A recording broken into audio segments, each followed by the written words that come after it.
I want to invite up someone that is very familiar in the scene. He is the CEO of Bitcoin Suisse, Liechtenstein. He is a gym rat and an amazing guy. I love his smile. He always charms a room. It is our friend Mauro. Can we give it up for him, please?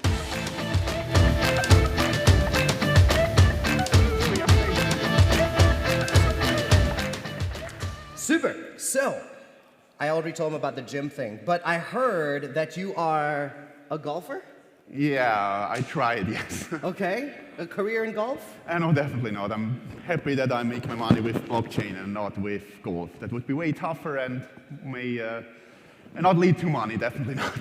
So I have a question because you and I met actually in Zug, Switzerland. Yes. And I was introduced to the whole blockchain space for the first time in my life in Switzerland. And now I'm here in Liechtenstein. And I can already tell in 24 hours that there are clear differences. There are clear complementary parts. Why are you here in Liechtenstein? What is the value here versus where I first met you in Switzerland? And definitely, Switzerland and Liechtenstein, they are a big family in the blockchain space. And the huge benefit and advantage of Liechtenstein is the access to the European Economic Area. So if you build up a financial institution in Liechtenstein, you can passport your services all over Europe. That's true. With Switzerland, you're blocked. So we are a big family, work together, both sides have benefits, but financial services out of Liechtenstein, I would say, way more scalable than out of Switzerland. All right. And on that note, you've got a panel that's joining you here. Yes. Are you going to talk about compliance? And is it tougher with? Virtual asset service providers, yes. Absolutely. So everybody here, could you please give a warm welcome to the panelists as they come up on stage?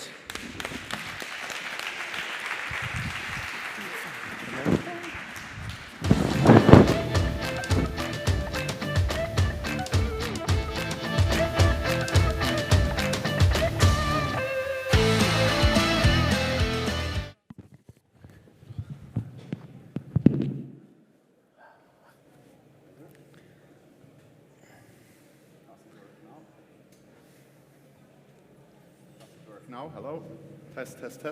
Perfect, so thank you very much. So I'm very happy to welcome the panelists here, where I will make a short introduction and afterwards we will directly start with the topic. So we have Arpad Dioszegi. He is the future Chief Compliance Officer at Bittrex Global here in Liechtenstein. He's a professional executive with in-depth experience of compliance management and measurements against money laundering, terrorism financing and organized crime, as well as prevention of consumer fraud. Very important topics, especially in the blockchain space. Siegfried Herzog, in the middle, is managing partner at CLL Compliance Labs in Liechtenstein.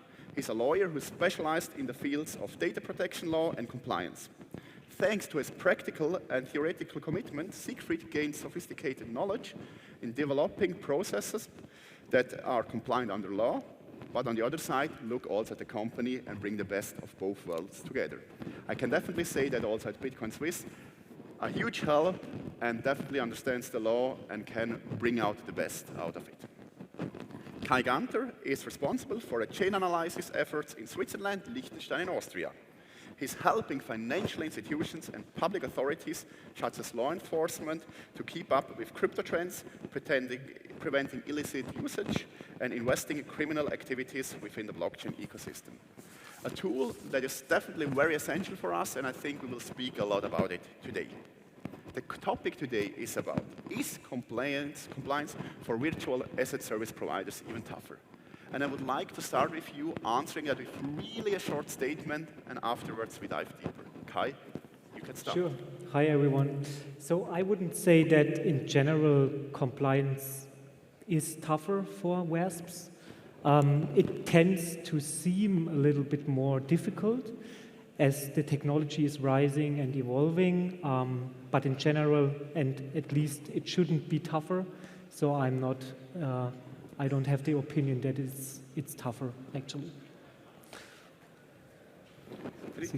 Yeah, I would love to be of the same opinion, but the market shows me that it tends to be a little bit tougher because there is no level playing field worldwide. And if we see, or if we look at the blockchain technology, that's like a global product.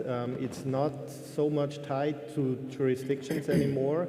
And we are at the beginning of a journey, so I absolutely agree with your argument that technology is of help and the processes are on their way to get better. But at the moment, it's like really difficult to find a setup worldwide where you really apply with all the laws that are in place, or even to find a setup which applies with laws that are in place, even if you're residing in a jurisdiction having no law in place. Perfect. Arpad? Yeah, good. Good question from a practical viewpoint. I can only speak from a practical viewpoint here now. Definitely what we see in the markets at the moment is that the old style compliance thinking is coming up and will be regulated definitely more and more with MiCA. Also we're getting more regulations a little bit more down on the road here, there. However, we have also challenges here that we have to think about how we are managing in the future the risks in that viewpoint. And definitely we have here people here as Chainalnalysis who's supporting us as well from a system viewpoint. But I would say in the European Union we have definitely a chance now to really do something to regulate in an umbrella to make sure that we have now more or less the same equal basis as well for the crypto exchanges. But definitely what is the biggest challenge will be with the DeFis. Good statements, and that's exactly also where I'd like to jump in. We had the word of European law now coming out, worldwide topic. Is it a challenge for us that we are here in a new space where every country, every area treats crypto differently, treats compliance in crypto differently? Even in traditional finance we have the problem, but how do you see that problem evolving in crypto, and how will it, for example, be changed in Europe with markets in crypto assets regulation, MiCA? Whoever would like to start. I would like to jump in because that is like a daily question I have. So I think the first difficult thing to analyze is what is a token? We heard today that there are different approaches from different jurisdictions how to treat tokens or digital assets. And in the past, or the past few months, of course, NFT sector is like a very important field, and there is also like thinking, or there is an analysis going on whether we treat NFTs to be artwork or what could an NFT be. And the essence of my argument is the really problematic thing at the moment is that there is, as I said before, no level playing field, and you really need to dive into the regulation that exists, the technology you are providing to the market, and to find out how to set up your product to be as compliant as you can be, or to not infringe any law in any jurisdiction. So the MiCA itself, as we heard from Dr. Schwerin today, provides a really good landscape of where you are heading to and what you should look at. And yes, I would think that, or I would say that the centralized world is on a good way to get rules in place and to understand what there is to do. But as you mentioned, Arpad, the DeFi is another space, is another problem, and what we always see is what happens if DeFi touches the centralized world in terms of asset. But don't we have a solution there with Chainalnalysis? They know every single transaction, they know what happens, so why do we even have a problem with DeFi? We have tools that help us. Yeah. I mean, with DeFi, it's taking the regulation and everything to a whole new level. Also in terms of what you are actually seeing on the blockchain in terms of transactions. So, I mean, we all know that blockchain in general or blockchain transactions are readable for everyone, but not in a human readable manner. And this is even more complicated within the DeFi space, as you have so many actors which are transacting contributing to different smart contracts, and it's a lot more complex to trace back transactions in the DeFi space. But just to add, and I totally agree with Siggy, like with FATF, we had this first try to have a common understanding of how to regulate cryptocurrencies. But now everyone is definitely looking at MiCA, and hopefully this will solve some of our problems. Arpad, your statement, because when we prepared for that call, you had a good statement there. I'm prepared for that, but I'll see. I think we have to keep a little bit now the church in the town here, because MiCA should be not really the main topic that we have to really put into the central place and say, that is it now, and that is what we want to build in. So I think MiCA gives us a framework that we can really bring that industry in a unified way in Europe to run. That is the important thing. Because what I know from my experiences as well from my previous jobs as well, I know that the key factor that we are not really getting really tough regulations down is teaching as well the regulators. Really go out and be an ambassador and tell them, okay, how we are managing that. And I think now, and I fully believe here, we have here with the Liechtenstein Token Act here a very good base how we can go out into Europe and really teach the regulators. Because what is the biggest risk what you have with a regulator? If they don't understand the product, they don't understand what is coming down the road, then the first reaction is stop. Stop and really make a cut. And I think that is a very unique thing that we have to teach the regulators in Europe and give them an opportunity to see how practical is working here as well. And that is a very good, I believe here really that is really a key topic then for the industry. And I think it's a really good point, but there I see also again a risk if you, for example, speak about the travel rule. What will that make out of all of us? Will we be fully transparent? Will governments know everything about us, even more than nowadays, because cash will be gone? So how do you see that? How do you see the risks that companies like Chainalnalysis can show a lot already today? In the future with FATF and combinations with digital IDs and so on, it will be even more. Is it a future we would like to be in, or is blockchain originally for completely the opposite? Yeah, that's a very good question and very controversial discussion. I think we see that 2/3 of all transactions involve a service, a centralized service like an exchange or whatever. So, I mean, at this point, 2/3 of the transactions are already treated like fiat transactions. So the vendor or the service knows who the customer is, who is involved in the transaction, and so on. And then we have this small portion of the transactions which is basically peer-to-peer. And in that space, it will be also not possible in the future to trace back transactions and find out who is the individual who is transacting something. So, I mean, there are both parts, and there will still be both parts in the future, from my opinion, if that makes sense. I would like that Siegfried gives a statement to that, especially then again about the topic of data protection, because the blockchain never forgets. Yes, correct. What I experienced, and I would really grab the argument of Chainalnalysis and the advertisement I saw about Chainalnalysis, and I also use for speeches I have.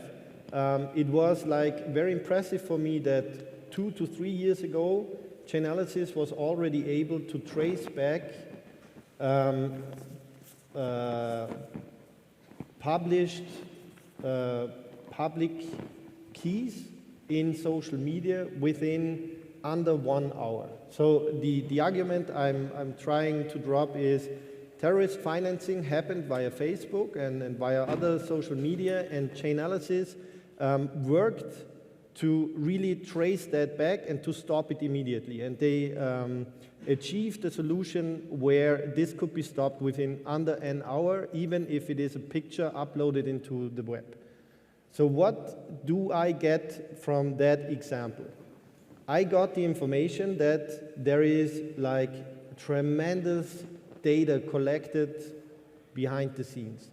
There is machine reading software or intelligence, artificial intelligence that is first of all OCR capturing the information, then transforming it into readable data, and then comparing it against databases. So to come to an end with my argument, it is very much likely that over time, I cannot give an estimate, but over the next 5 to 10 years, there is so much data available that we have created some sort of honeypots or attackable sources of information that, if they are leaked, make the blockchain universe completely transparent. And that is something I'm totally afraid of.